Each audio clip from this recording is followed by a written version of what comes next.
Po ilgos pertraukos grįžau į Heroes turnyrą lapkričio mėnesį 13 metais. Aišku, buvo pakankamai ilgas ir sunkus pasiruošimas, nes turėjau avariją.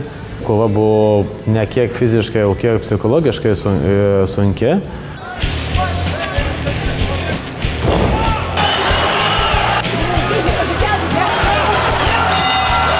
Šitam turnyre mano kovotojas bus iš Lenkijos, kimbokso sportininkas. Iš tikrųjų aukšto lygio sportininkas, esu stebėjęs daug kovų jo. Sportuojam ir ruošiamės universaliai ir manau, kad kova baigsim skausmingu arba smaugimo veiksmu. Manau, kad tikrai pergalė bus parteryje. Grįžtu ne vienam kartui ir turiu savo tikslų ir ambicijų, kurių norėčiau įgyvendinti.